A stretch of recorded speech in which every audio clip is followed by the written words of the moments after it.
We are at the Challenge Youth Conference in Pigeon Forge, Tennessee, and we welcome you to another episode of Ministry Matters That Matter. Today I have as a special guest my good friend David Shannon. All right, so let's talk about, and first of all, you go any direction you want, but ministry in general in the church. You've worked with churches all sizes. You've worked with elderships. I think you've worked in churches that didn't have elderships maybe. But in ministry in general, do you have any advice for us as far as building a congregation, working with elders, and feel free to share anything about what you do in evangelism. I know I'm throwing a lot at you, but. Okay. As you know, that's a broad question. Congregations, they need someone that's going to help lead their calendar.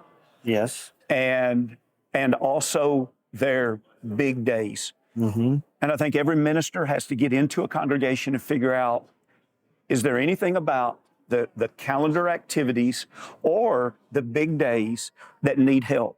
You know, if you go into a congregation and they have family days that are top shelf, well, you don't need to mess that up. Yeah. You come in and be supportive of that. But if you realize, we have a family day and not really much is said about it, and our attendance only goes up 3% on family day, well, maybe that's a good time, like a year in advance, not last moment, but when you're planning the calendar, look at some of those. And my goal used to be, let's do something in a significant, like when I say significant, I mean the whole congregation is what I mean by, there's always certain ministries that are going to have things going all the time. Yes. But when you think the preacher has the blessing in the position that he's in to think whole congregation. Holistically, yes. Your deacons, they have certain ministries, whatever. But you're thinking holistically here. And so what could you do once a quarter? And so we used to intentionally separate family day and friend day instead of not have a family friend day, but because that gave us an event in two separate quarters. And then like Vacation Bible School could be another event in a quarter. A gospel meeting could be another event, or maybe having a special like seminar that would run maybe on Saturday, but then continue on a Sunday. So the whole congregation in a sense is involved in it. But what's important about those, and this may sound, minor to the listener, but what's important about those is it gives all the congregation something to invite people to that I would say for the average member, it's an easy invite. Because what we're doing is we're leading up to building a culture where people invite all the time. Yes. And here's the thing, a preacher can go into a congregation and say, well, I'm just going to tell everybody to invite somebody once a week. Well, if you haven't built that culture, most people are not going to invite somebody once a week. But if you're willing to look at this at like a 3 to 5 year journey and say, how can we grow a culture where everybody here is inviting? I used to borrow a phrase from Jerry Jenkins. He would say, if from the pulpit to the back pew, everybody's inviting, the church will grow. Yes. And so when you have those once a quarter events, and as a preacher, 3 weeks out, you're prepping the congregation. Hey, have you already made a list of 5 people you're going to invite? Have you been praying for those 5? Let's pray every day this week for the 5 you're going to invite. And by next week, we need to give the invitation. Okay. And so the hope is that seeds are planted. And then I like to talk with the congregation about every seed that's planted through an invitation is important, because just because they don't come to this event, whenever I think about a timeline of life, there are windows in people's life where something happens and they usually will start thinking about faith or God or religion in a way they haven't before. And so when that window comes, what you want them to say is, my friend at work has been inviting me once a year to family day. He's invited me like the last 6 family days. Now I'm ready. I'm going to ask him at work. I want to ask him what time church starts. Yeah, that's good. And so there has to be that culture. So bringing this conversation back around to once a quarter, but when people grow comfortable with that, then you start talking to them about, hey, when somebody moves on your street, go down and meet them, but also invite them to church. And when you have that good conversation at the grocery store as you're checking out, go ahead and invite that person to church. And so you build that culture where people over time just become much more comfortable inviting. Then you have to have some within the congregation that are willing to go up to those individuals and make them feel welcome. Yes. Ask them to sit with you in a Bible class, sit with you in worship, take them out to eat at lunch. But then you also have to have those that are willing to go up to them and say, hey, I've noticed you visited 4 or 5 weeks. Would you like to just sit down and study the Bible? Do you have any questions? And so it's gone from everybody inviting, everybody making them feel welcome, but then someone sitting down. Noticers that are keeping track of how often they're showing up. Yes, and it's really closing that loop on evangelism. Yes. And so a lot of those things, I think at congregations that are doing it well, you're seeing years of development of the individuals. It may be a program sometime, but even more important than the programs are only tools to help people in the congregation carry out the work that God expects us to do. I remember asking Jerry Jenkins once, since you mentioned him one time, he did a workshop for us at Graymere. And so actually somebody in the audience, one of our deacons, I think, asked him, said, tell me, what's your program? And he said, it's not so much a program as it's an expectation. We talk about it all the time. We have a group doing studies all the time, and everybody else understands their job is to invite people and to help this group get studies. Yep. And so they had to work over time. They went, 40 years with 50 baptisms a year? Yeah. It's a culture thing is what I'm hearing from you. Yes. Okay. Absolutely. Us thinking souls, and it has to be genuine. It's not just a program. It's, hey, we really love you. We really care about you. We'd really love for you to come and visit here. When you're here, our love for you is going to be proven by the way we welcome you. And even when we sit down and study, it's speaking the truth in love.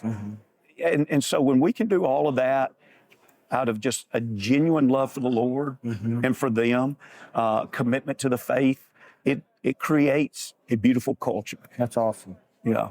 All right, so you've led in several arenas. I know that long before you even came to Freed Hardeman, you'd, of course, been a leader, but also been doing workshops on leadership, et cetera. And then now you've stepped into a different world where you're leading in a different arena. And I can remember you and I having those conversations right before you started at Freed. And so what are some leadership tips as you kind of draw on all of that experience over the years?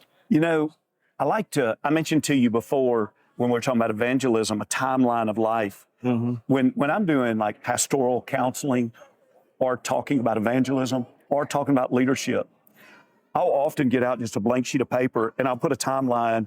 And when I'm talking to this person, I'll say, you were born here. And if you live an average life, let's just say you lived 80. And then we talk about in between. That line of thinking has helped me a lot also when we think about the movement of time and people as it relates to defining leadership. And, there are some awesome definitions of leadership. And so I don't, if someone said, what's your definition? I'd probably say this, but it's more probably a description. There's better definitions. But I love the simple description of leaders move people. And it's kind of that timeline. If you want to talk about that person that was just baptized last week, well, over the next year, you think about that timeline, over the next year, how could you help them grow and develop? Well, you could be a leader in that, but they're going to need resources. Maybe they need your time. Maybe they need somebody else's time in the congregation. They're going to need knowledge. They're going to need experiences. There may be even other resources they need. And the reason people need leaders is leaders help provide resources. And so when we think about leadership, we think about moving people from A, where they are, to B, where they could be. But then we think about we do it by providing the resources they need. Now, granted, they can't see exactly that point B, but the power of leadership is vision. And so as a leader, you can see B better than they can see B. And so you start helping them see B. You start helping them grasp and hopefully hold on to that vision. But then you start putting the things in their life. And so you can have that mindset if you're looking at an individual. you can have that very same mindset if you're leading a ministry. You know, I've sat down with new deacons before that say, you know, I don't really know how to lead this ministry. And I'd oftentimes say to a new deacon, I would say, look, if you want me to, I'd like to walk with you for like a year, and I'll just give you some guidance of things you can do, etc. And in that, what I would do is that very same concept. I'd help them see where can your ministry be in a year, or if somebody becomes involved in your ministry, where can they be in a year, and what are the things that's needed to get there, and so then it helps us break down leadership in ways that you know, as a leader, we can digest them, but then we can better envision of, okay, and then we have something to sell. We have something, I mean, sell in the best of way. You know, it's kind of like that leadership concept of buy-in. You know, if we don't get people to buy in, because what we never want them to do is to think they're carrying out the leader's ministry. No, this is your ministry. You own it. You lead it. You go forward in it. And so helping people see that it's a movement. Yes. And, you know, if people aren't growing, you know, it's kind of that thing, you're not a leader, you're out for a walk by yourself. Yeah. You know, but if people are growing, okay, you're leading them into that growth. That's good. Well, I quote in a book, your leaders are people movers. So that's one of my favorite leadership quotes. Another of your quotes, if your ears are ever burning, that I've used at Heritage is, if you haven't said it 5 times, you haven't said it. So I think that's roughly how you say it.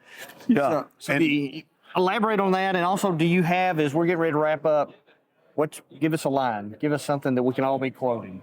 Okay. No pressure whatsoever. Okay. I'll give you one that's related to what you just said. You know, we haven't told them 5 times, we haven't told them. And that's, you know, I'll use that more often in the lighter sense of communication. You know, leaders get frustrated because they're like, I had this event and people didn't show up. When I asked them about it, they said, well, I didn't know it was this weekend. And they're like, how could they know it's not this weekend? I said in an announcement on last Sunday, it was this weekend. And so that's when I would just nicely say to them, I'd say, did you tell them 5 times? Yes. And in 5 different ways. 5 different ways. Yes. And you know, so you start looking at the creative ways. And again, if you want to get on people's schedule, you need to do it for 3 weeks. You know, 3 weeks out, have you started telling them? And during that, are you using 5 different modes? Communication. The other thing that I say it to younger ministers that I work with. Yes. And they will come back to me later and say, I get what you're meaning by that now. Because it sounds so fundamental and elementary, it's almost insulting. But I'll say to them, communication's not as easy as you think. Yes. And what I mean by that is if you're not working hard at clear communication, you're not communicating clearly. You think it's easy, but it's not. And so you go through a few of those failures where you think I've said this and nobody's heard it.